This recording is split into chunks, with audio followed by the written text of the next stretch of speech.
Quadrado, mas esse tem. Estão aqui. Vamos ver. Já estamos. Já está. Muito agora, vamos. Como é que é para aparecer? Olá, bom dia, doutora Rita. Seja Bom bem-vinda. dia, como está? Tudo bem, Cláudia? Tudo bem. Vamos então reiniciar. Muito obrigada. Muito bem. Vamos então retomar aqui este nosso módulo. Os bancos, normalmente para poderem conceder crédito, procuram obter garantias que salvaguardem o reembolso desse crédito. O princípio fundamental é de que o património do devedor é a garantia geral das obrigações do devedor e só o património do devedor é a garantia dessas obrigações. Isto é, não há, como existiu na Roma Antiga, atualmente, a chamada prisão por dívidas. Portanto, isso não existe. Portanto, só o património do devedor é a garantia das suas obrigações, só o património do devedor é a garantia das suas obrigações. Depois, a lei aborda diferentes questões, como seja meios para salvaguardar essa garantia do património do devedor, que estão identificados, a declaração de nulidade, a impugnação pauliana, etc. E fala também em garantias especiais, garantias específicas que podem ser constituídas e que, no fundo, vêm a reforçar a garantia geral que é constituída pelo património do devedor. E essas garantias especiais tanto podem ser reais, incidir normalmente sobre coisas, não é? Como podem ser pessoais, em que alguém, a par do devedor, vai garantir com o seu património a dívida existente. Vamos avançar. Tem aqui, não é? Aqui. Tem na bola do meio. Isto não está a Não está a avançar. avançar. Podes chamar o... Pronto, eu de qualquer maneira vou avançando, independentemente, já resolvemos aqui a questão técnica. A primeira noção a ter presente é que os bancos não concedem crédito exclusivamente em função das garantias que possam ser, as garantias especiais que possam ser constituídas. Avança só. Ou seja, para um banco, quando está a fazer uma análise de crédito para efeitos de tomar uma decisão de crédito, o importante é perceber se, de facto, aquele cliente dispõe da capacidade de pagar, de reembolsar o crédito que lhe vai ser concedido ou não. Se tem meios, se tem condições para vir a reembolsar o crédito. As garantias são uma espécie de complemento para a mera hipótese de as coisas não correrem bem, não é? Portanto, são mecanismos jurídicos, como aí está escrito, destinados a reforçar a posição do credor, assegurando o pagamento da obrigação emergente do crédito que seja concedido. Vamos então iniciar a abordagem de determinadas garantias que estão identificadas aí no documento do módulo que vos foi facultado e vamos começar então pela hipoteca. Já agora, enfim, apresenta-se aí no documento do módulo diferentes classificações de garantias. Esta, por exemplo, que é da autoria do professor Luís Menezes Leitão, depois a próxima, que é garantias, pode avançar, em função da origem, se são negociais e podem ser pessoais ou reais. Nas pessoais temos a fiança, o aval, garantias autónomas, nas reais temos a hipoteca, o penhor, na legal temos os privilégios creditórios ou o direito de retenção, na judicial temos a hipoteca judicial ou a penhora e o arresto. Mas isso são meras classificações. Avançando então para a hipoteca então o que é? É um direito de real garantia que vai incidir sobre bens imóveis ou equiparados. Porquê? Porque na nossa lei há determinados bens móveis que são equiparados a imóveis para efeitos de constituição da hipoteca, que são os automóveis, as embarcações e os aviões, e conferindo esse direito, conferindo ao credor a possibilidade de assegurar o cumprimento da obrigação principal do devedor pelas forças do bem que está a ser dado em garantia. É um direito acessório no sentido de que depende da existência da obrigação principal, isto é, se a obrigação principal for paga, o direito real de garantia fica vazio de conteúdo. E normalmente é um direito em que o proprietário mantém, aquele que dá o bem de hipoteca, mantém a posse do bem. Já vamos ver mais à frente que isso distingue também, para além de outras distinções, a hipoteca do penhor. A hipoteca tem uma condição muito importante, que é, que é a de que o registro da hipoteca, ou seja, o registro, se estamos a falar de imóveis, na conservatória do registro predial, é constitutivo do próprio direito. Isto é, a hipoteca nada vale sem que esse registro tenha sido efetuado. E depois também tem a regra da prioridade do registro, isto é, se uma hipoteca for constituída hoje, tem prioridade sobre uma hipoteca que foi constituída e registada hoje, tem prioridade sobre uma hipoteca que é registada amanhã. Por outro lado, o credor hipotecário beneficia do chamado direito de sequela, isto é, mesmo que o bem venha a ser transmitido pelo proprietário, o credor hipotecário tem a possibilidade de perseguir o bem agora já na titularidade do novo proprietário. Os tipos de hipotecas que a nossa lei prevê são a hipoteca voluntária, em que há ou um acordo das partes, credor e devedor, na constituição da hipoteca, ou o próprio devedor toma a iniciativa de constituir de forma unilateral a hipoteca. Temos a legal, que é prevista em determinadas situações tipificadas na lei, e a judicial por determinação de um juiz.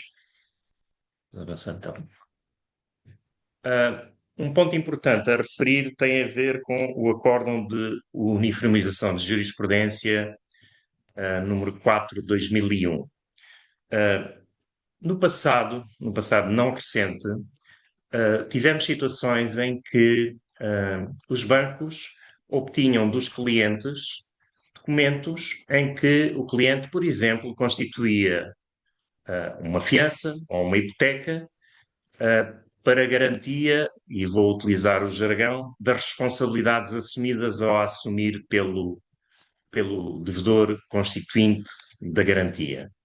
E nesses documentos, como eu digo, muito antigos já, não existiam a identificação das efetivas responsabilidades que eram garantidas, nem existia, muitas vezes, um plafond, um limite, um valor quantitativo daquilo que a hipoteca ou a fiança estava a ser constituída. Ora bem, veio a ser considerado por esse acordo de uniformização de jurisprudência nula este tipo de garantia constituída desta forma, com uma indeterminabilidade quanto ao objeto, mas mantém-se a possibilidade de, por exemplo, eu constituir uma hipoteca para garantia das responsabilidades a assumir pelo devedor, até ao limite de X, e emergente de uma conta empréstimo, de uma conta corrente, ou seja, desde que eu identifique quais são os tipos de financiamento que podem beneficiar, de que o devedor pode beneficiar, e qual é, sobretudo, o limite quantitativo que fica garantido por essa garantia real, então aí já é admissível a constituição de garantia nessas condições. A hipoteca garante quer o capital que é concedido, quer os respectivos acessórios, designadamente os juros, mas os juros só são garantidos até um limite máximo de 3 anos. O que é que isto significa? Significa que, se, por exemplo, o crédito tem já vencido juros superiores a um período de 3 anos, o que exceda esse prazo dos 3 anos cai fora da garantia, o que significa que é tratado como um crédito comum. mas a lei admite a possibilidade de constituir uma nova hipoteca que passe a assegurar também os juros que caiam fora do limite dos 3 anos. Temos aí um quadro que identifica, enfim, as características principais da hipoteca e as preocupações que têm que se ter. Já verificámos que tem que ser registada, já verificámos que se tem que se salvaguardar que não existem registros anteriores, também a hipoteca, enquanto tal, é um título executivo, que a hipoteca tem que ser constituída, estando em causa um imóvel, por escritura pública ou documento particular autenticado. As responsabilidades a garantir têm que ser determináveis. O limite dos juros também já falámos. A preocupação de se estamos a falar de um bem que é comum, imaginemos que alguém que é casado em regime de comunhão, naturalmente que o bem tem que ser, a hipoteca tem que ser constituída pelo casal. Pronto, e depois há um risco, que é o normal, que é, imaginemos que o crédito, entretanto, é superior ao valor pelo qual, na sequência de uma execução da hipoteca, o credor vem a oferir. E, portanto, há um risco de insuficiência do valor do bem dado em garantia relativamente ao crédito. Já vimos que pode ser constituída, seja por contrato em que intervêm quer devedor, quer credor, mas também por declaração unilateral do proprietário do bem.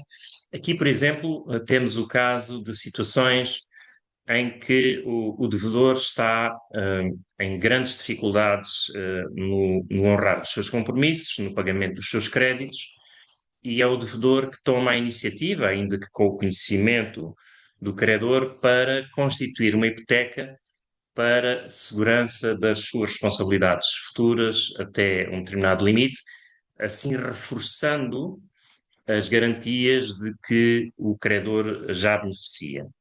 Em situações de reestruturação de créditos, é relativamente comum a outorga de uma hipoteca por declaração unilateral. Já vimos a questão da forma, tem que ser por escritura pública ou documento particular autenticado, que é o mais comum, no caso de estar em causa um imóvel, sendo um bem móvel, como um automóvel, uma embarcação, um avião, basta a forma escrita. Já vimos o tema da obrigatoriedade do registro predial e do registro ser constitutivo da garantia, e, naturalmente, que a hipoteca se extingue por pagamento, tipicamente por pagamento da dívida. Passávamos agora à consignação de rendimentos. Muitas vezes o que sucede é que o credor pretende salvaguardar-se não só através da constituição da hipoteca sobre o bem, que usualmente é objeto do financiamento concedido pelo banco, mas há uma espécie de reforço dessa garantia real com outra garantia real também prevista no Código Civil, que é a consignação de rendimentos. No caso da consignação de rendimentos, o que está em causa é eu poder garantir o reembolso e o pagamento da dívida através de rendimentos que derivem, que emerjam, que possam ser gerados por um imóvel, tipicamente um arrendamento. Portanto, a consignação de rendimentos respeita então a bens que possam gerar rendimentos, tipicamente um imóvel, como eu digo, não é?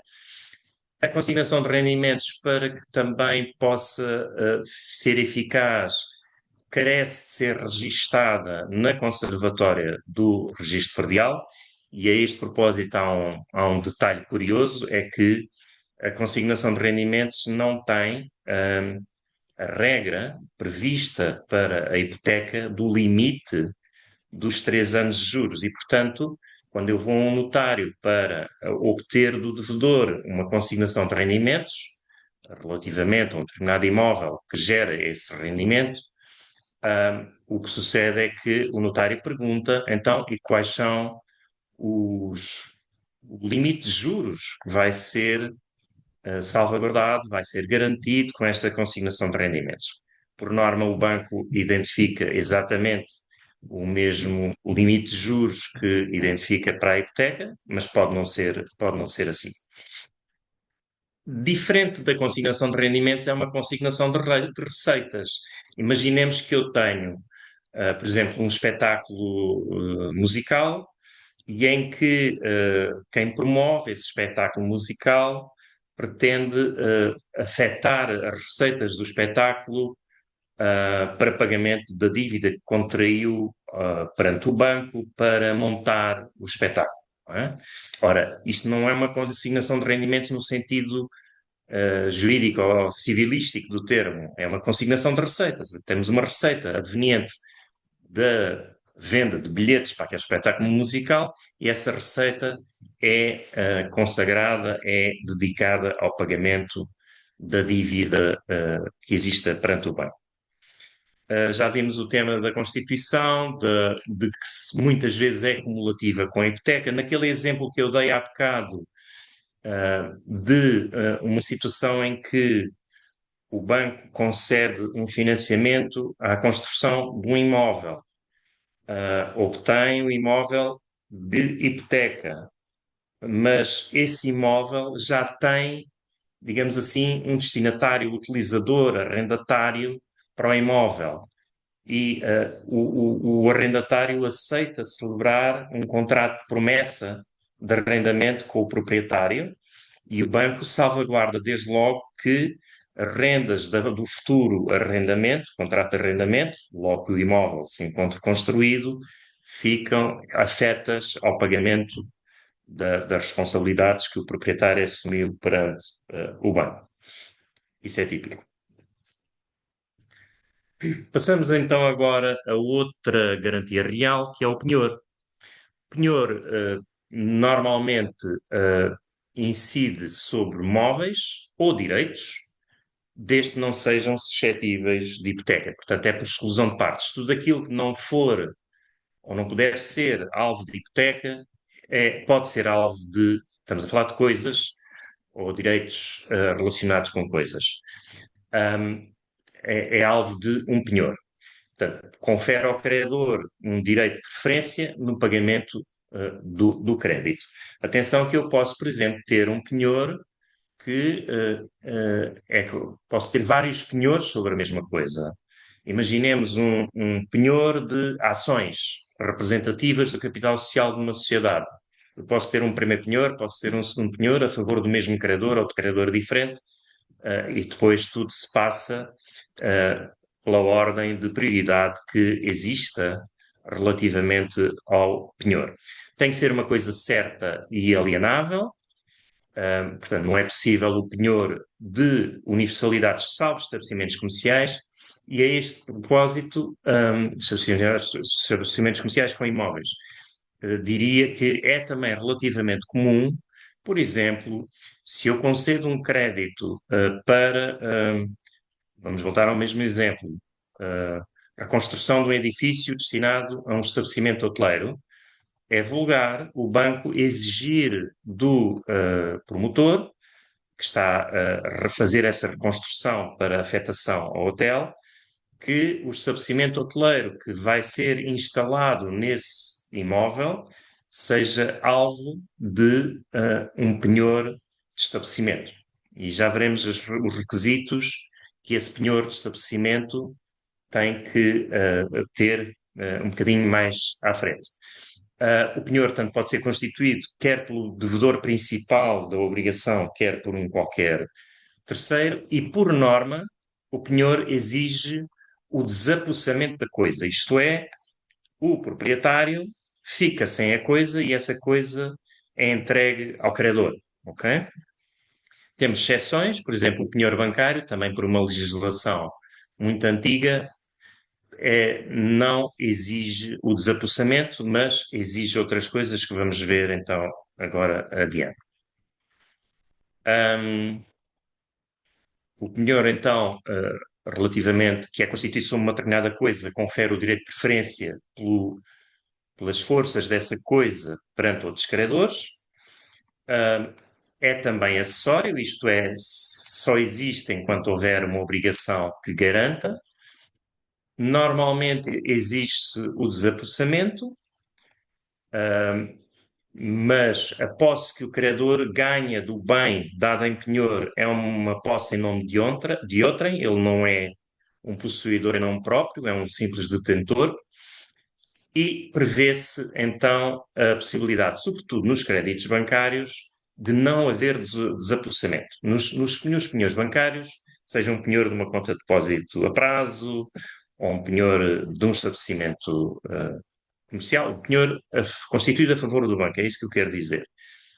O dono da coisa é considerado um possuidor em nome alheio, portanto, ele mantém a posse da coisa, mas é considerado um possuidor em nome alheio, e, portanto, o que a disposição especial do diploma de 1939 prevê é que se aplicam as penas de furto em caso de alienação, modificação, destruição ou descaminho do objeto do penhor, sem autorização do credor. E no caso de o objeto ser de novo empenhado, sem que se mencione no novo contrato de penhor que já existe um penhor anterior. E já agora, esta obrigação, estando em causa uma sociedade comercial, é assumida pela administração dessa sociedade comercial. Existe também, já agora, também para vos referir, no âmbito do programa Capitalizar, o Governo, em 2017, aprovou um diploma, que é o Decreto-Lei 75/2017, 26 de junho, que veio, no fundo, consagrar legalmente aquilo que já era uma prática mais ou menos comum no passado. Ou seja, no passado, ao abrigo do artigo 675, número 2 do Código Civil, era possível aquilo a que se chama de pacto marciano, em que o credor poder-se-ia apropriar do bem empenhado, desde que estivesse essa apropriação dependente de uma avaliação prévia do bem empenhado. E depois, em função dessa avaliação, se o valor do bem empenhado fosse superior ao valor da dívida, então o credor tinha a obrigação de entregar o remanescente superior à dívida a quem tinha dado o bem em penhor. O que o Decreto-Lei 75 de 2017 veio estabelecer veio, no fundo, institucionalizar aquilo que já era uma prática contratual vulgar de estabelecimento de pacto marciano ao reger o regime da apropriação do bem empenhado no caso do penhor mercantil. Isto é, quando estão em causa, por exemplo, um banco e uma sociedade comercial que constitui esse penhor. E, portanto, a apropriação é feita pelo valor que resulta da avaliação. Se houver remanescente, entrega-se o remanescente à sociedade e depois este diploma exige um reconhecimento presencial das assinaturas dos intervenientes. Vamos avançar. Já vimos que o penhor a favor de um banco pode-se incidir sobre aplicações financeiras, pode incidir sobre ações, sobre cotas. Eu devo dizer que quer em financiamentos tradicionais, quer, por exemplo, mesmo em project finance, é relativamente vulgar o banco exigir, para além da constituição de uma hipoteca e mesmo de uma consignação de rendimentos, exigir o penhor sobre as ações ou as cotas do veículo da sociedade comercial que está a realizar a operação. Ou seja, o banco fica a beneficiar não só da hipoteca do imóvel, não só da consignação dos rendimentos que esse imóvel possa gerar, mas também fica a beneficiar do penhor das ações do SPV, do veículo que está a obter financiamento e a realizar esse projeto, e muitas vezes esse penhor de ações, de cotas, e cotas há em um regime especial que estabelece as respectivas regras,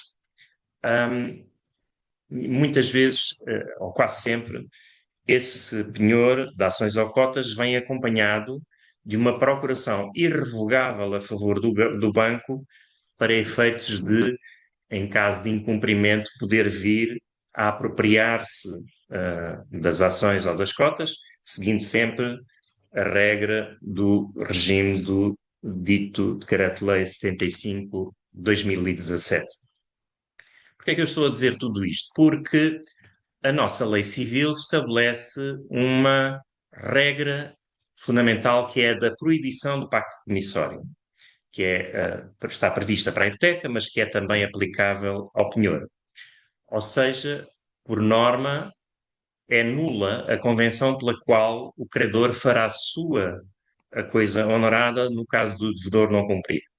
Já vimos que a lei permite, no entanto, o chamado pacto marciano ou a apropriação do bem empenhado no penhor mercantil, mas tirando esta situação, que é uma situação que exige a tal avaliação, por norma é nula o estabelecimento da construção de uma garantia de hipoteca ou de penhor em que o credor se apropria sem mais do bem que é dado em hipoteca ou é dado em penhor. Já vamos ver que isto não é bem assim no penhor financeiro. O penhor financeiro foi estabelecido com base numa diretiva, que é a Diretiva 2002/47/CE, do Parlamento Europeu e do Conselho, e especialmente focado ou vocacionado para acordos de garantia financeira. Isto é, para agilizar, tornar mais fluidos os pagamentos na liquidação de valores mobiliários, em que com muita frequência pode haver, crédito associado à aquisição de valores mobiliários.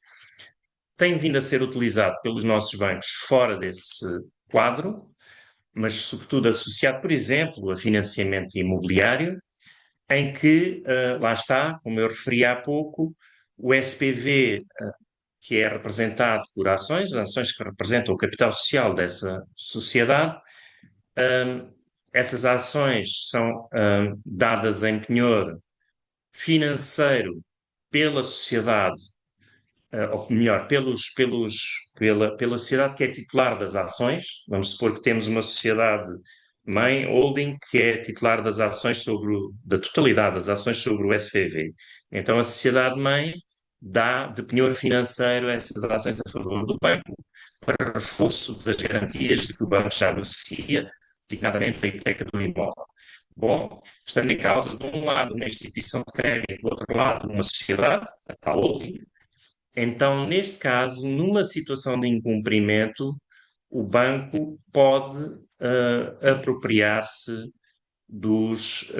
dessas ações ao abrigo do penhor financeiro que tiver sido constituído. E atenção, o regime base do penhor financeiro está estabelecido no Decreto-Lei 105 de 2004, em decorrência da diretiva que referi. Temos aqui um pequeno quadro só para fazer aqui um comparativo entre a hipoteca, a consignação de rendimentos, o penhor. Praticamente está tudo dito relativamente a esta matéria. É apenas para vos dar a noção mais de fotografia das diferenças destes três tipos de garantia real que podem vir a ser constituídos. Passávamos agora à fiança. Contrariamente às garantias reais, a fiança é uma garantia pessoal. Qual é a ideia? Então, já vimos há bocado que temos o devedor cujo património é a garantia geral das obrigações. E o que eu venho com a fiança fazer é estabelecer um novo património, o património do fiador, ao lado ou atrás do património do devedor, para garantir o pagamento da dívida. Portanto, a fiança é uma garantia pessoal, é a pessoa do fiador que, ao constituir a fiança, disponibiliza o seu património como garantia adicional relativamente ao património do devedor e então compromete-se a cumprir a obrigação caso o devedor não o faça. há duas características essenciais, fundamentais na fiança que convém reter. A primeira é que a fiança é acessória, ou seja, todas as vicissitudes que possam afetar a obrigação principal repercutem-se, refletem-se na fiança. Ela depende estritamente daquilo que seja a obrigação principal e é subsidiária. Por norma, o credor só pode exigir o cumprimento da obrigação ao fiador desde que o devedor não, não cumpra e o seu património não seja suficiente para honrar o pagamento da dívida. Isto é, o fiador, por norma, surge subsidiariamente atrás do devedor. Só se o património do devedor esgotado pelo credor não for suficiente, então é que entra a responsabilidade do património do fiador. Salvo se, que a lei prevê, estiver prevista a chamada renúncia ao benefício da execução. Ou seja, o fiador diz assim: não, eu renuncio ao benefício da execução e, portanto, em vez de me colocar atrás do devedor, coloco-me ao lado do devedor, respondendo de forma igual ao lado do devedor pelo pagamento da dívida. A fiança é constituída por uma declaração expressa e escrita, garante capital, juros, encargos. Se o fiador pagar, fica no lugar do credor, como se diz aí, subrogado, para poder exigir o reembolso do devedor. O fiador pode invocar exatamente todas as exceções, todas as vicissitudes que o devedor possa empregar para, exceto aquelas que tenham a ver com a pessoa do próprio devedor, para o não pagamento da dívida. Já falámos do benefício da execução prévia, temos também o benefício da divisão, quando existam vários fiadores, cada um responde apenas pela sua quota-parte, salvo se estiver previsto um regime de solidariedade, em que de um fiador se possa exigir a totalidade. A fiança extingue-se com a obrigação principal e é muito usada em contratos de arrendamento. Penso que vocês têm essa experiência da vida do dia a dia. Os contratos de arrendamento muitas vezes estabelecem a constituição de um fiador. No crédito bancário, eu diria que é sobretudo utilizado no chamado crédito à habitação, ou seja, eu diria que atualmente no crédito à chamada promoção imobiliária, no crédito a empresas que se dedicam à atividade imobiliária, não é assim tão frequente a fiança, é mais frequente o aval em livrança de caução em branco, e já vamos falar da diferença entre a fiança e o aval. Vamos então falar desta diferença entre o aval em livrança de caução em branco e a fiança. Nós vimos que a fiança é uma garantia acessória que segue as vicissitudes da obrigação principal. Ora bem, pelo facto de estar tão imbrincada na obrigação principal, a fiança tem esse desvalor em relação ao aval em livrança em branco de caução. O que sucede é que hoje em dia, nos financiamentos às empresas e às empresas que investem no imobiliário, os bancos tipicamente o que exigem é, com a constituição da hipoteca, da consignação de rendimentos, do penhor, exigem a entrega de uma livrança em branco, subscrita pela empresa que é a devedora principal, e no verso tem o aval prestado normalmente pelos sócios dessa empresa, pelos sócios / gerentes dessa empresa, e a livrança é entregue em branco. É entregue em branco porquê? Porque o banco fica com a faculdade, ao abrigo daquilo a que chamamos um pacto de preenchimento, de, numa situação de não cumprimento da obrigação principal, preencher a livrança pelo valor que estiver em dívida no momento do incumprimento da obrigação e pode agir de imediato contra, por exemplo, os avalistas, ou contra um só avalista, o banco escolhe, não é? Normalmente é contra todos os avalistas, e tem a faculdade, além disso, o aval de uma prestada em livrança de calção em branco, existe a possibilidade de constituir um título executivo, portanto, o título de livrança, o título cambiário de livrança constitui um título executivo e, por isso, pode ser de imediato executado. A fiança, salvo se for também constituída por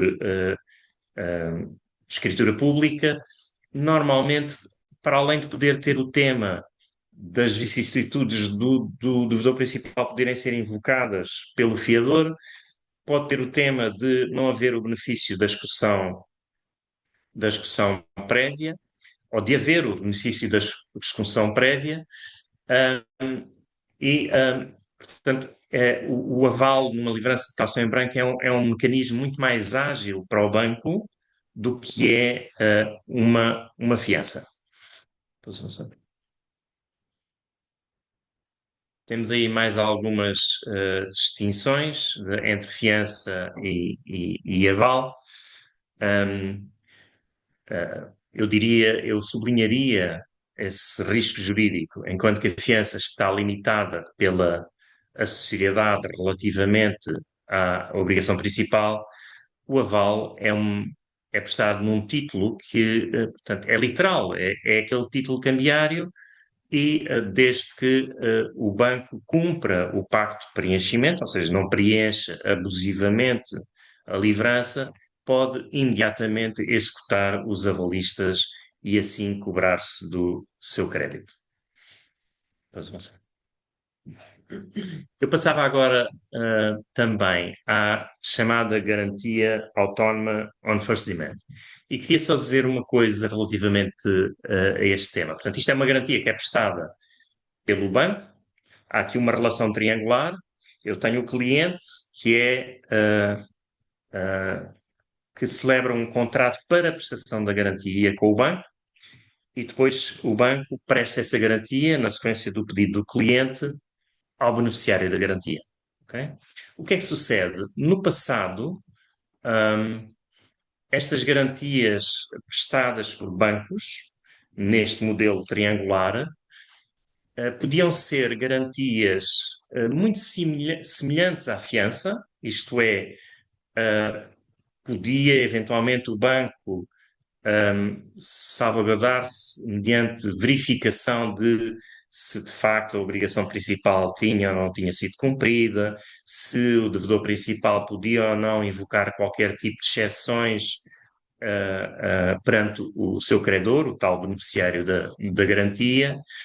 Hoje em dia, a prática diz-nos que a grande maioria das garantias prestadas pelos bancos, a pedido dos seus clientes, normalmente a empresa, são garantias autónomas on first demand, como aí está escrito, ou à primeira solicitação. Isto é, o banco paga quando o beneficiário exige o pagamento nos termos da garantia que é prestada e não cuida de saber do bem fundado da exigência que está a ser feita pelo beneficiário. Tem um prazo para o fazer, para pagar, paga em 8 dias e tem que pagar. A não ser que estejamos perante um caso de fraude ou de exigência abusiva por parte do beneficiário, que normalmente também é difícil de contrariar.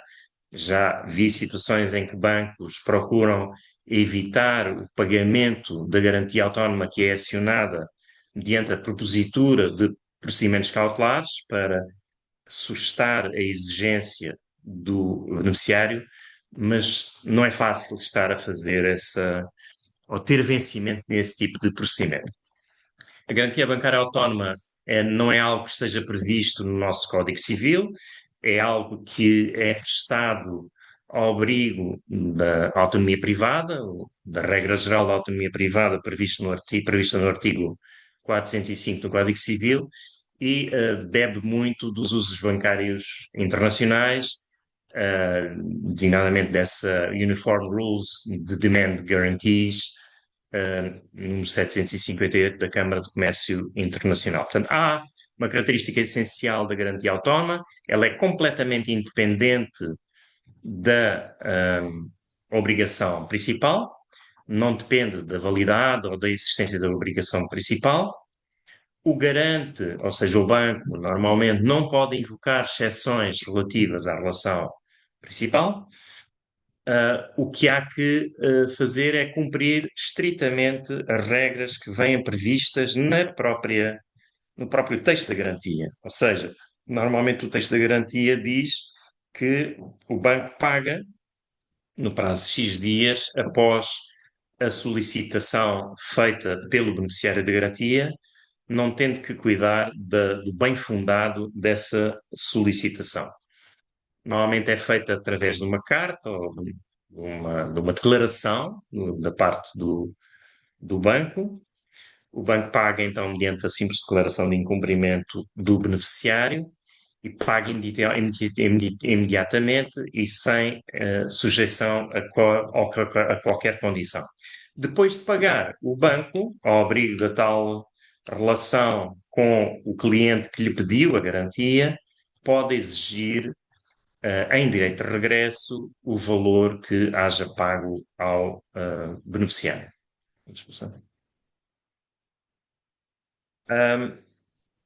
Queria só dizer o seguinte: as garantias autónomas estão muitas vezes em projetos imobiliários associadas, por exemplo, à garantia a favor da Câmara Municipal do local da situação do bem para a realização das infraestruturas. Eu estou a fazer um megaprojeto de 50 milhões numa determinada, enfim, num determinado local e para que eu possa realizar a obra, é-me exigido que eu concretize um conjunto alargado de infraestruturas. Vamos supor que estamos a falar de um empreendimento turístico.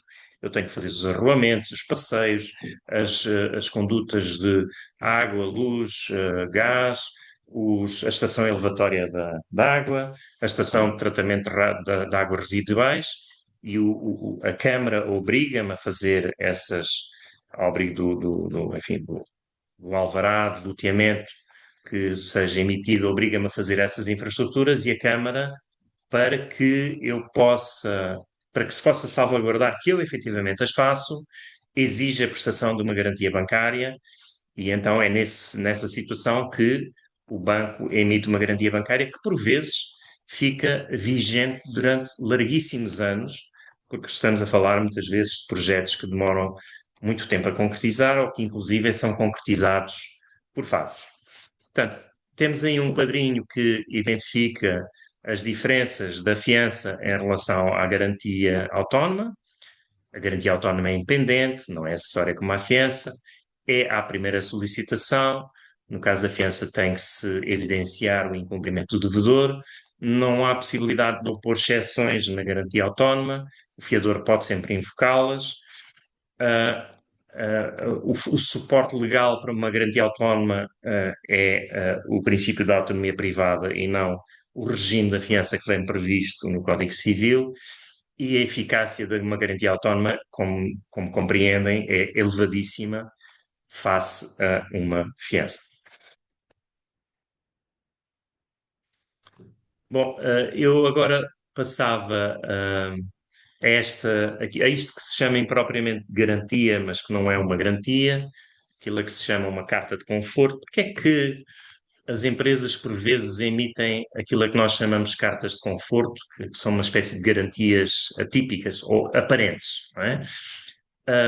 Isto tem a ver com os usos, ou seja, muitas vezes uma sociedade-mãe não se quer comprometer com o cumprimento das obrigações pela sociedade-filha, por várias razões, ou porque estatutariamente está impedida de o fazer, ou por questões fiscais, porque não sei se sabem, mas eu, quando constituo uma garantia, e designadamente se ela estiver desfasada no tempo em relação à obrigação principal, tenho que pagar imposto de selo relativamente ao valor dessa garantia, e, portanto, pode a sociedade-mãe não ter interesse em estar a suportar esse custo. Portanto, pode haver um conjunto de razões que leva a que a sociedade-mãe, em vez de estar a garantir as responsabilidades da sociedade-filha, emite as chamadas cartas de conforto. é no fundo para dar um conforto, enfim, um carinho à instituição de crédito, no sentido de que a sociedade-mãe tem conhecimento que a sociedade filha está a obter aquele crédito, confirma que sim, senhora, que eu sou acionista principal desta sociedade, e é de facto usada com muita frequência em situações de sociedades em relação de domínio entre uma e outra, não é? É uma mera declaração escrita, uma cartinha, vocês veem aí no anexo, penso que é o anexo 19, diferentes modelos de cartas conforto. Depois há as cartas conforto fracas, temos essa distinção, as médias e as elevadas. Nas cartas de conforto fracas, normalmente eu apenas presto informação de que sei que a sociedade de que participo está a ser beneficiária daquele crédito e confirmo que sou o acionista maioritário dessa sociedade.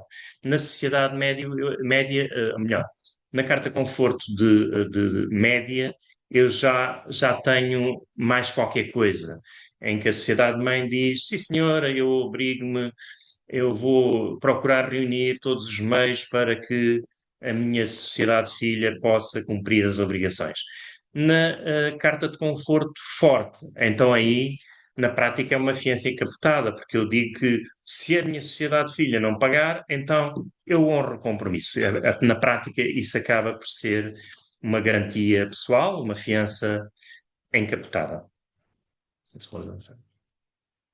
Portanto, aí no final temos o comparativo, que eu não vou também perder muito tempo, porque já expliquei exaustivamente todas estas figuras, mas temos aí o comparativo entre a fiança, a garantia autónoma e a carta conforto. Agora és tu, não é? Muito bem. Então, a minha colega Rita vai agora abordar as cláusulas especiais de garantia e segurança. Bom dia a todos. Eu vou tentar ser breve. Como podem ver, eu vou trazer aqui alguns exemplos ilustrados do que são estas cláusulas, porque elas na realidade são cláusulas muito técnicas e densas. Vou também olhar às vezes para as minhas notas para ver se me consigo disciplinar, porque na realidade esta matéria tinha tanta coisa para dizer que dava só ela em si um módulo inteiro. Mas então vamos lá aqui ao que é que são estas cláusulas especiais de garantia e segurança. Elas são cláusulas muito técnicas, elas servem efetivamente como verdadeiro cinto de segurança dos contratos, elas protegem financiadores, financiados, elas dão proteção jurídica a operações de grande dimensão. Elas vieram do Common Law, portanto são cláusulas que são importadas sobretudo do Reino Unido e dos Estados Unidos, daí que as suas designações são quase todas em inglês, e são hoje em dia padrão dos financiamentos M&A e Project Finance. Quanto ao seu histórico, estas cláusulas surgiram no início do século XX, principalmente no Reino Unido e nos Estados Unidos, com a expansão do crédito e dos mercados de capitais, surgiu a necessidade de aparecerem alternativas às garantias típicas, que aqui o meu colega Manel Canato Campos já falou, e também a necessidade de obrigações mais restritivas que eram exigidas por parte dos financiadores. Portanto, nesta época surgem muito cláusulas como tipo negative pledge, que já vamos ver à frente o que é. Depois, nos anos 60 e nos anos 70, em Londres e em Nova Iorque, assistimos ao crescimento dos eurobonds e dos financiamentos sindicados, e surgem cláusulas como o pari passu e o cross default. Nos anos 90, vamos assistir a uma difusão do project finance, sobretudo nos setores das infraestruturas e energia, o que vai fazer com que este tipo de cláusulas entrem na Europa continental, e Portugal não vai escapar disto, e portanto surgem as primeiras operações em Portugal com estas cláusulas importadas dos modelos londrinos. Depois, no século XXI, temos em Portugal, esta difusão em termos peço desculpa.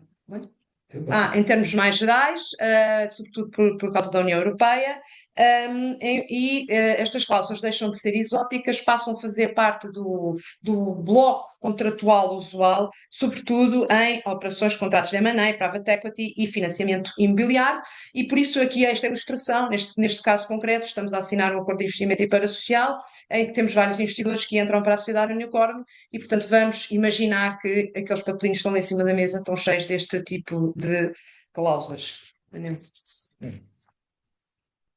Mas vamos ver, então, o que é que são estas cláusulas e em que é que elas se baseiam? Estas cláusulas são utilizadas muito nos financiamentos imobiliários ou outros projetos de grande monta, geralmente estão associadas a operações que acarretam muito capital, prazos longos e riscos muito elevados. São cláusulas que não são atípicas, portanto, elas não são típicas, nos termos do 405 do Código Civil, portanto, permitem liberdade e autonomia, criatividade, maior abrangência, criam um ambiente contratual tailor-made, dão disciplina e previsibilidade a ambas as partes. E cada vez são mais comuns neste tipo de contratos. O objetivo é duplo, portanto, é proteger o credor de surpresas e preservar a viabilidade do negócio, tornando-se sustentável. Na realidade, tendo estes fundamentos jurídicos para estas cláusulas, é aqui que o papel do advogado é extremamente importante, porque o nosso trabalho é dar aqui equilíbrio nestas causas, como vê, sendo elas muito amplas e podendo haver aqui uma autonomia privada muito grande, imaginem a amplitude de situações que podem ser abrangidas. E o advogado vai garantir que o credor se vai sentir protegido e que o projeto não é morto antes mesmo de arrancar, porque elas têm que ser proporcionais e também não podem ser tão restritivas que se tornam um garrote da própria operação. Nem demasiado amplas, nem demasiado restritivas. As suas características principais são serem preventivas, portanto, aqui está o papel do advogado enquanto na advocacia preventiva, é altamente importante. Elas são flexíveis, portanto, elas permitem assegurar tratamento de várias situações, permitindo também que eu consiga que se tornem tailor-made a um projeto ou um investimento específico. Elas são rápidas, permitem modos de atuação em casos de incumprimento rápido, o cross default, por exemplo, é uma situação dessas, e elas são equilibradas, portanto, no fundo, também nos permitem equilibrar tanto a proteção do financiador como a proteção do financiado. Portanto, já vimos que elas vêm da autonomia privada, autonomia contratual. Existe grande liberdade, mas teremos de ter sempre atenção que não podem violar a lei, nem os princípios imperativos da lei, e nem a boa-fé contratual. Portanto, estas são, no fundo, as balizas. São o coração da negociação, o financiador quer a máxima proteção, o investidor, o promotor e investidor precisam de espaço para executar o seu projeto.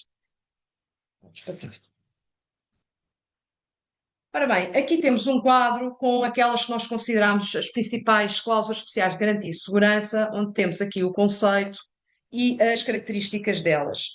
No final do dia, na realidade, estas cláusulas, cada uma tem um conceito e um papel diferente.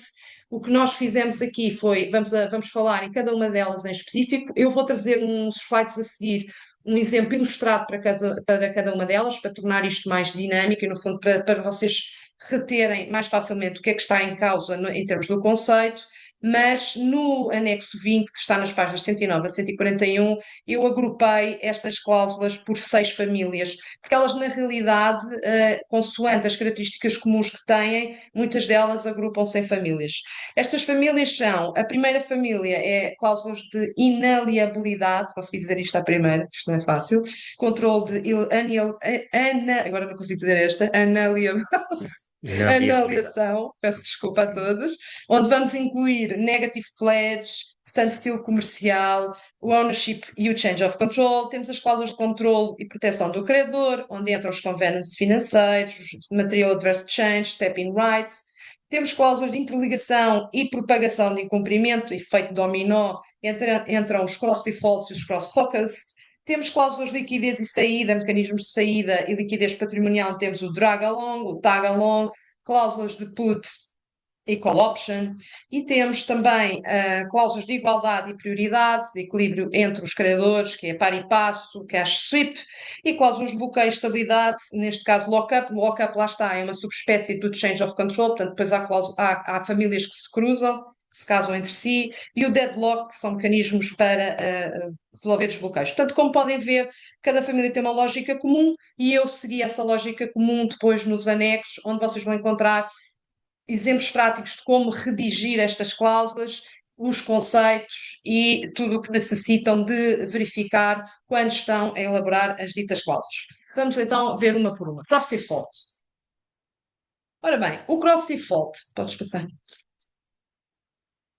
Cross default. Cross default é exatamente isto mesmo, é um incumprimento cruzado. Na realidade, o que se vai pedir é que o incumprimento de uma obrigação financeira implica o incumprimento de outras obrigações financeiras. Por exemplo, se eu incumprir o pagamento ao banco A, o banco B vai poder antecipar o cumprimento da minha dívida. Arrasta-nos um efeito dominó, portanto, arrasta todos os contratos que estejam ligados uns com os outros. Isto serve para quê? Para proteger o devedor, o credor, porque garante que não fica em desvantagem relativamente a outros financiadores, evita que o devedor beneficie um credor em detrimento dos outros e atua como um mecanismo de nivelamento do risco. Em termos práticos, o cross-default de relevante num contrato é considerado evento em cumprimento noutro, é isto que significa, e pode também incluir não só incumprimentos de pagamento, mas também um incumprimento de atingir determinado tipo de metas ou raços. As consequências vai permitir ao credor antecipar o vencimento da sua dívida, ou tem um efeito dominó, portanto arrasta todos os outros e permite que todos os credores, na realidade, se consigam sentar à mesa para ainda assim tentar renegociar a situação do devedor. É muito importante aqui, quando estamos a escrever uma cláusula destas, temos três coisas em que temos que pensar, que é a materialidade. Estas cláusulas têm que prever que só são acionadas em determinadas circunstâncias de grande relevância, portanto, é importante dizer que só se houver um cumprimento acima de X é que eu vou acionar uma cláusula de cross default. É muito importante excluir que contratos não devem ficar excluídos ou que situações devem ficar excluídas porque não estão intimamente ligadas ao cumprimento daquele contrato, senão qualquer contrato que fosse incumprido, fosse ele de mínima importância, acionavam esta cláusula e, portanto, com graves consequências para o projeto, e, por outro lado, também o estabelecimento de um chamado grace period, que é quando se dá o incumprimento, eu permitir que o devedor ainda assim tenha um X número de dias para tentar sanar a situação e tentarmos todos regularizar antes de, efetivamente, acionar um cross default. Existem duas subespécies de cross default, que é o cross acceleration. O cross default é pela negativa, ou seja, no incumprimento eu antecipo o vencimento de outras dívidas. No cross acceleration é ao contrário, eu não vou permitir que aquele devedor vá antecipar o cumprimento de uma determinada dívida em detrimento dos outros. Portanto, só vai cumprir com aquele mais cedo, tem que cumprir com todos os outros. No caso do cross focus, aqui é uma coisa mais específica, nós vamos olhar não tanto ao cumprimento do pagamento de uma dívida, mas sim ao cumprimento de determinadas métricas mensuráveis, e lá está, esta cláusula tem que ter também um grace period e as exclusões, mas aqui devemos ser muito específicos naquilo que é mensurável. Podes passar. Ora bem, agora entramos aqui nas cláusulas de ownership, change of control. No caso da ownership, há uma obrigação de manutenção dos bens ou da estrutura societária. No caso do change of control, é mesmo isto que diz, é a estrutura societária, o controle da sociedade. E o que vai acontecer é que o credor tem o direito a resolver ou renegociar um contrato caso exista uma alteração ou uma alienação das participações sociais sem que ele tenha dado o consentimento. Por exemplo, esta cláusula também é muito comum, como o cross default. O cross default em financiamentos sindicados, em que temos vários bancos sindicados. Aqui, neste caso, esta é uma cláusula muito comum em quase todos os financiamentos. O banco quer ter uma palavra a dizer se a sociedade mudar de mãos. E, portanto, se for sem Deixa-me autorização... só introduzir aí um ponto, que é o seguinte. Muitas vezes nós conseguimos, na negociação com o banco, introduzir que pode haver uma transmissão de ações ou uma reestruturação das participações societárias, desde que e na condição de que os beneficiários efetivos últimos da sociedade se mantenham os mesmos. Ou seja, se eu tenho, por exemplo, uma sociedade que é participada por outra sociedade, que tem como beneficiários efetivos duas pessoas lá em cima, e então eu digo, por uma razão estratégica, de reestruturação societária, que pretende agora transmitir as ações cá de baixo da sociedade A para a sociedade B. Mas a sociedade B tem exatamente os mesmos participantes da sociedade A. E, portanto, pode-se salvaguardar no próprio contrato de financiamento que pode haver esse tipo de modificações societárias, salvaguardando-se que o beneficiário efetivo ou beneficiários efetivos se mantêm os mesmos. Exatamente. Portanto, ela protege contra a diluição ou entrada de novos sócios sem controle do financiador, pode abranger também, às vezes, operações não só da mera alienação a terceiros, como fusões, cisões, estruturações societárias. Nossa. Negative pledge. Ora bem, o negative pledge é daquelas cláusulas é das mais antigas deste tipo de cláusulas, como já podemos vir, é uma promessa de não onerar os bens sem o consentimento, é preventiva, não dá um direito sobre o bem, dá ao credor, portanto, não dá ao credor uma garantia real, ela na realidade o que faz é manter a situação creditícia estável do devedor. Evita também que o devedor recorra a financiamento em excesso, porquê? Porque se ele se for dirigir a outro financiador, o outro financiador também vai exigir uma garantia e aqui ele não vai poder utilizar aqueles bens. Permite também ao credor beneficiário reagir com sanções previstas no contrato, como vencimento antecipado, penalidades e a obrigação de prestar igual garantia. Por vezes podemos também excepcionar, dizendo que se o devedor precisar mesmo de dar em garantia um determinado bem, contanto que tenha capacidade de dar uma garantia semelhante ao credor beneficiário desta cláusula, desde que não o prejudique, ele poderá abrir mão desta garantia. Pontos fortes, reforça a garantia patrimonial do credor, evitando diluição, fraco, não é uma garantia real. Par e passo, é o que este nome diz mesmo, vem do latim, impede a igualdade, lado a lado. É também uma cláusula que surge quando aparecem os financiamentos sindicatos, quando os bancos se juntam todos. Significa que as obrigações assumidas num contrato têm de estar em igualdade de condições com outras obrigações da mesma natureza, ou seja, o devedor compromete-se que a dívida em causa não ficará subordinada, nem terá uma hierarquia inferior relativamente a outras dívidas não garantidas. Igualdade, portanto, isto permite a igualdade entre os credores, por exemplo, o mutuário obriga-se a assegurar que as obrigações de pagamento decorrentes de um presente contrato mantêm todos os momentos, pelo menos par e passo, em relação a todos os demais obrigações atuais e futuras não subordinadas e não garantidas do mutuário. Liga-se muito ao artigo 604 do Código Civil, que estabelece a igualdade dos credores e muitas vezes vem conjuntamente com o negative pledge. O standstill é o chamado verdadeiro balão de oxigênio jurídico, é literalmente ficar quieto, ou seja, o credor compromete-se temporariamente a não executar garantias, nem exigir o reembolso imediato da dívida, permitindo, ainda que haja incumprimento, default, permitindo ao devedor reorganizar-se ou reestruturar a sua situação. Daí que temos aqui um bonequinho com ar muito aliviado, que vai poder ter aqui algum tempo para resolver as suas questões. Surge muito em contratos de financiamento imobiliário, em project finance e reestruturações. Está também muito ligado a sindicatos bancários e tem duas funções antagónicas, no fundo, a proteção do devedor, porque evita a execução imediata, permitindo que ele tente reorganizar a sua situação ou reestruturar, salvar-se, e por outro lado também permite ao credor coordenar estratégias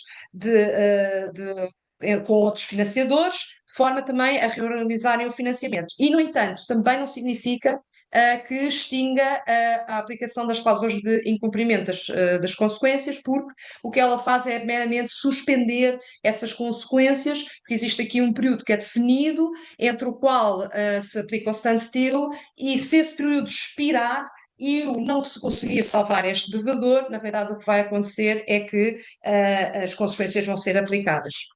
Vamos só acrescentar em relação a isso que nós temos no nosso quadro legal o chamado standstill, que eu chamaria de institucional, isto é, nós temos, por exemplo, um processo especial de revitalização, que a partir do momento em que é proposto também cria essa inibição aos credores de poder avançar com atuações de cobrança, de execução judicial, etc., durante o período em que vigora esse processo especial de revitalização. Na prática, isso acaba por ser um standstill legalmente previsto, enquanto que o standstill que a Rita estava a falar é um standstill contratual, convencional. Ok? Posso avançar? Sim, sim. Ora bem, este é mais conhecido, é o direito que o sócio maioritário tem de arrastar os sócios minoritários numa eventual venda a terceiro. Estas cláusulas são muito típicas em acordos parasociais e de investimento. Pontos críticos, é muito importante definir quem é que pode acionar, a partir de percentagem é que pode acionar, e o que é que ela permite? Permite que, se eu quiser vender as minhas ações, como geralmente o comprador vai querer 100% da minha sociedade, eu consigo arrastar os minoritários comigo, mas também consigo garantir-vos que eles vão vender as cotas ou as ações pelo mesmo preço, com as mesmas garantias, nos mesmos timings. Até estas cláusulas definem exatamente qual é que é o mecanismo a utilizar numa situação destas, também estabelecendo qual é o prazo que eu tenho que notificar os meus sócios para eles virem no processo de vender. Existem algumas exceções, muito poucas, a estas cláusulas, em que permitem aos minoritários não entrarem no arrastamento, mas isto terá a ver se o preço for inferior a determinado múltiplo de valuation ou se houver conflito de interesse, e, na maior parte dos casos, tudo isto deverá estar previsto na própria cláusula de Dragon. Tagalong é exatamente um espelho simpático da Dragalong, em que, aqui ao contrário, os minoritários têm o direito de acompanhamento do maioritário quando ele decide vender a terceiro. Aqui é uma proteção para não ficarem presos numa sociedade em que entram novos sócios com quem eles não tenham interesse em ficar, e também faz com que eles todos vendam pelo mesmo preço e cota à ação, com as mesmas condições de pagamento, as mesmas garantias. Esta cláusula também estabelece o timing das notificações e a proporcionalidade, porque ela também se pode aplicar se o maioritário vender parcialmente a sua participação social, os minoritários também, aliás, se os minoritários venderem, sim, acompanhamento, venderem, podem vender todos na mesma proporção igual. Cláusula de Material Adverse Change. Ora bem, estas cláusulas é uma cláusula que em português significa alteração adversa relevante, é muito usada em contratos de M&A, fusões e aquisições e financiamentos e joint venture. Permite que uma das partes, normalmente o comprador ou financiador, se retire do contrato e renegocie os termos do mesmo se acontecer uma alteração significativa, negativa nas circunstâncias em que assinaram o contrato na altura, que basearam a assinatura do contrato, ou haja uma alteração grande no ativo ou no próprio negócio. É uma chamada escape clause, ela permite fugir. Este tipo de cláusulas são aplicáveis muitas vezes entre o momento entre o signing e o closing. Como vocês sabem, nós muitas vezes neste tipo de operações não utilizamos o contrato de promessa, assinamos o contrato definitivo, o SPA, que é o momento que nós chamamos de signing, mas depois existe ali um período temporal de X meses até se tornar efetivo, que é o closing. E nesse período, muitas vezes, o que acontece é que a sociedade fica ali numa espécie de autogestão, não autogestão, mas fica ali numa situação de gestão mais corrente e nós estamos à espera que determinadas condições se verifiquem e nesse período podem acontecer circunstâncias que alterem completamente as circunstâncias de contratar. Por exemplo, exemplos de disparo no cláusula MAC. Financeiro, a empresa-alvo tem uma quebra abrupta e inesperada das receitas lucros. Jurídico ao relatório, entrada em vigor de uma lei que inviabiliza parte da atividade principal da empresa. Operacional, perda de um cliente estratégico que representa, por exemplo, mais de 40% da faturação. Ou o mercado de crise sectorial, ou colapso da procura do produto do serviço central da empresa.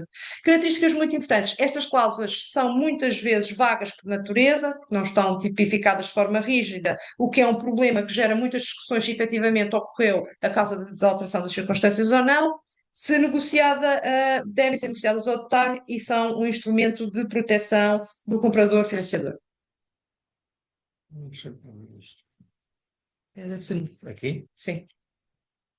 Deixa-me só acrescentar quanto às cláusulas MAC. Eu tenho visto em contratos de financiamento bancário cláusulas MAC e normalmente tem a ver com, por exemplo, se o cliente, o devedor, vier a ser objeto de alguma ação judicial de valor superior a determinado montante, imagina 250 mil, 500 mil euros. Portanto, são cláusulas que podem disputar valor que é exigido de responsabilidade ao cliente, não é? Podem disputar uma reação do banco que, no limite, pode levar ao vencimento antecipado das obrigações. Devo avançar, não é? Sim, sim. Cláusulas de step-in, rights. Estas cláusulas são direitos que permitem ao financiador intervir diretamente na gestão ou do projeto ou da empresa em caso de incumprimento grave ou de risco muito elevado de colapso do próprio projeto. Geralmente são muito típicas dos projetos de project finance, sobretudo nos setores ligados às infraestruturas de energia imobiliário. Por vezes, quando estamos a falar de setores regulados, carecem, antes de haver um step-in right, carecem de uma autorização de uma entidade reguladora ou de um próprio departamento governamental. Com mecanismos de step-in, eu assinalaria a substituição do gestor promotor por entidade indicada pelo credor, ou o direito de votar em certas matérias estratégicas, ou acesso direto a fluxo de caixa do projeto. A finalidade, no fundo, é proteger o valor do projeto, evitando o colapso e garantir que os financiadores não ficam apenas como meros credores passivos, podendo tomar as rédeas e salvar o investimento. Depois temos os covenants financeiros, que aqui não temos propriamente uma ilustração, que são compromissos financeiros assumidos pelo devedor perante o credor e que visam monetizar a saúde económica e financeira. Eles, no fundo, vão casar um bocadinho muito aqui também com as cláusulas de MAC, como exemplo, rácios de endividamento, cobertura de juros, manutenção de capitais próprios mínimos durante um X período de tempo. Elas servem como, no fundo, alertas precoces que nos permitem já verificar se existem situações que podem significar um incumprimento em que eu tenho que saltar fora do projeto.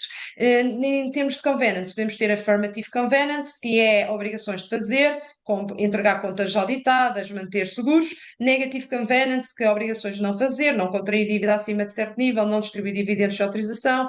Financial covenants, que é manter determinados rácios, seja DSCR, EBITDA, capitais próprios mínimos. A consequência do incumprimento muitas vezes gera cláusulas de cross-default, vencimento antecipado, apesar de que é muito normal aplicarmos aqui cláusulas de remedies ou para tentar sanar também e tentar salvar o projeto. Mas lá está, à semelhança das MAC, os covenants financeiros são cláusulas muito típicas para períodos interim periods entre o signing e o closing. Bom, agora que já vimos aqui as peças, gostava de...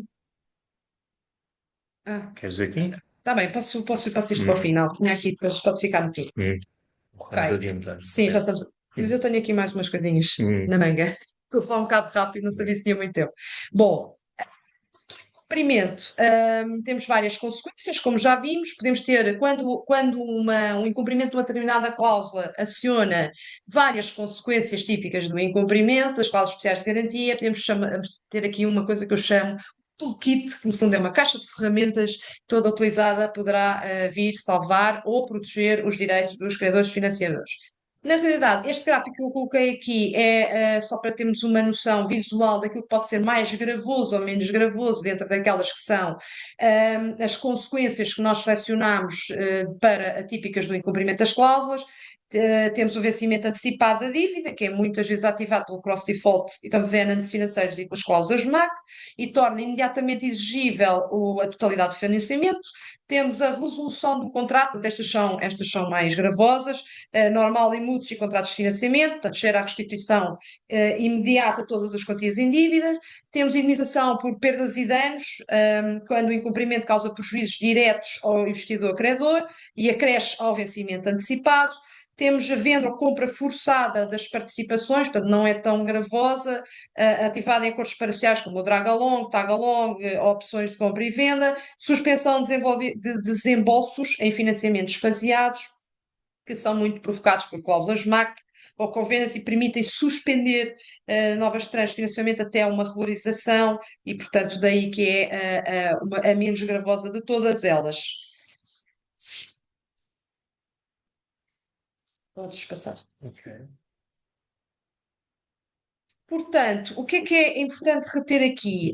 A diferença na execução. Estas cláusulas não são meras letras mortas, elas são instrumentos que funcionam efetivamente e, de facto, o que vai depender muito é se temos a colaboração do devedor ou não, porque se tivermos a colaboração do devedor, nós iremos ter uma execução contratual direta destas cláusulas que, quanto mais bem redigidas, mais vão prever e vamos saber o que é que vai acontecer e preciso vermos naquele momento. Ou seja, eu vou saber se há um vencimento antecipado, como é que ele vai ocorrer, o credor não precisa propriamente notificar, aquilo tudo vai funcionar de uma forma simples e fluida e pronto, para se chegar ao resultado final. Se não houver colaboração do devedor, iremos ter que ir para os recursos tradicionais, para os tribunais judiciais ou para os tribunais arbitrais, de notar que neste tipo de contratos a tendência é geralmente para a escolha da cláusula compromissória arbitral, até porque ela muitas vezes vai permitir a resolução mais célere das questões que estejam em diferendo do que o recurso aos tribunais judiciais. Portanto, estas cláusulas têm força prática, ou o devedor cumpre voluntariamente, execução direta, ou o devedor não cumpre, e então teremos que ir para o recurso coercivo, judicial e arbitral. Em conclusão, estas cláusulas são verdadeiros escudos jurídicos, portanto, elas protegem, reduzem a incerteza, dão estabilidade, evitam litígios quando bem redigidas. O equilíbrio é a palavra-chave, como já vimos desde o início. Quem domina estas cláusulas domina a negociação. Sem elas, muitos dos grandes financiamentos nunca teriam saído do papel. Isto é uma verdadeira engenharia contratual de precisão. Eu gostava aqui de dar aqui 4 exemplos, ou seja, de casos em que misturamos várias cláusulas destas, se ainda tiver tempo, não sei se tem tempo. Tens pouco tempo, são Tem pouco tempo? 23 Pronto. minutos. Ainda temos as perguntas e as respostas, ficará para outra. Fica. Pronto, como já estamos próximos do limite do tempo, o que eu sugeria, doutora Cláudia, é que, se caso haja questões, dúvidas que nos queiram ser colocadas, que, por favor, isso seja feito para então podermos responder. Com certeza. Vamos então abrir as questões. Quem quiser, por favor, é só desativar diretamente para os formadores. Por favor.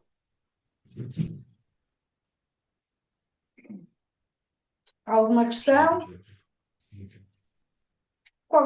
De qualquer forma, como já dissemos várias vezes, vamos ter uma sessão extra, onde colocarão todas as questões que entendam por conveniente. Agradeço que as gravações sejam com uso pessoal e intransmissível. Está alguém aí? Quem é, por favor? Identifique-se. Bom dia, Joaquim Alfredo. Bom dia, doutor, como está? Faça favor.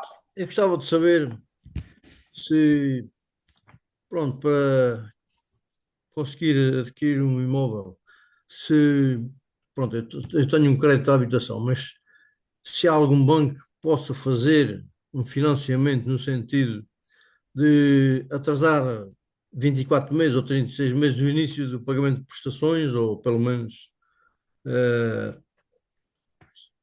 pronto, se os oradores, nomeadamente o doutor Manuel Campos, não é? Se tem conhecimento assim que há uma entidade bancária, uma forma de facto de fazer pagamentos pós-chipados, durante um período de 24 ou 36 meses seria melhor.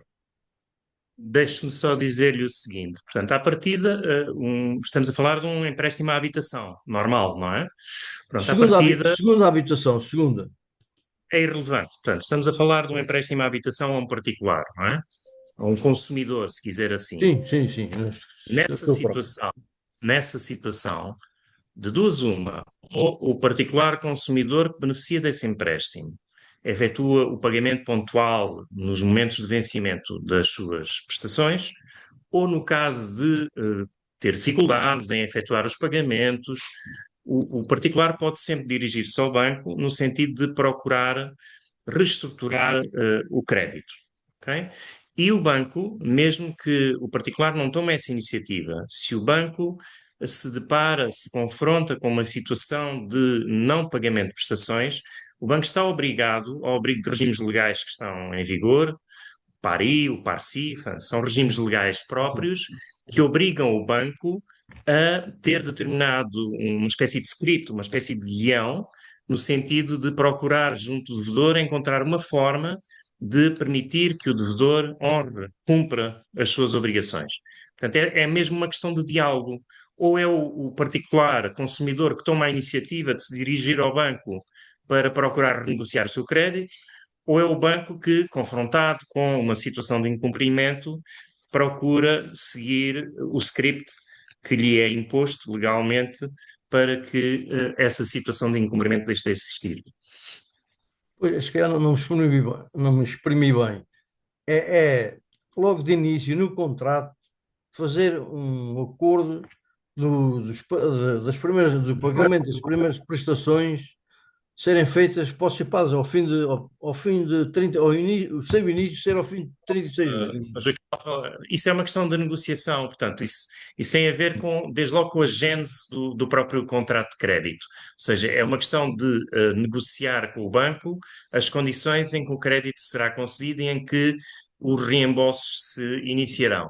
Agora, deixe-me dizer-lhe que não é vulgar, não é normal, num contrato de financiamento, neste caso a um particular, esse tipo de dilação. Se, por exemplo, é normal uma dilação no pagamento de prestações, de pagamento de capital, de iniciar o reembolso de capital num contrato de crédito à construção, em que a empresa está a construir, enquanto construir não tem rendimento daquela operação, já é muito pouco vulgar uma situação de um contrato de financiamento a um particular em que o pagamento não é feito de imediato. Quando muito, já vi situações de financiamento a particulares em que não há de imediato o reembolso de capital, mas por curtos períodos, 3 meses, vamos supor, não é?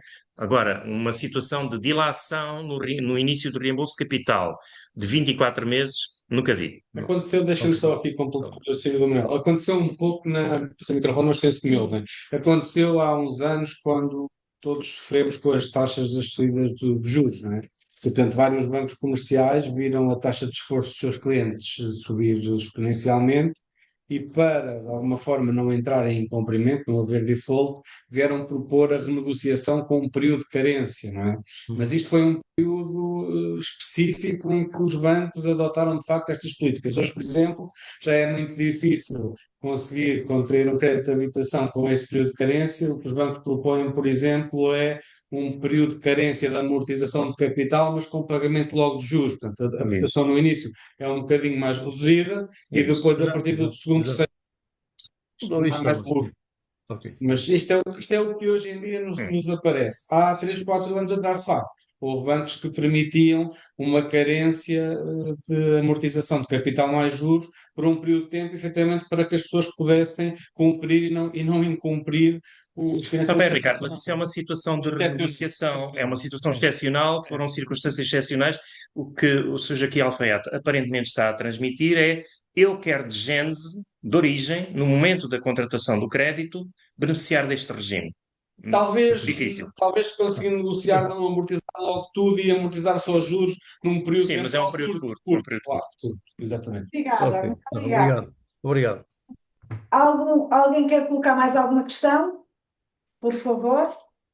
Doutor Vítor Reis hoje não coloca questões. Muito bem, não havendo questões, hoje, nesta sexta-feira, uma excelente formação. Este módulo foi esclarecedor, muito, para mim, eu penso que falo por todos os que estão do outro lado.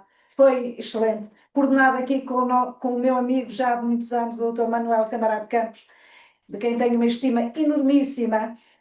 Agradeço ao Dr. Ricardo Neri, à doutora Rita Montalvão, ao Dr. João Sutil, mais uma vez ao Dr. Manuel Camarado Campos. Foi um gosto. A vocês todos, muito obrigada. Não se esqueçam que na próxima sexta-feira temos o módulo 5º, Operações Imobiliárias Especiais. A todos desejo um excelente fim de semana, aqui de Vila Moura. Um beijo do coração e da alma para todos, para o norte, para o centro, sul e ilhas. Um bem-aja a todos. Fiquem bem. Até lá. Obrigado. Com licença. Obrigada.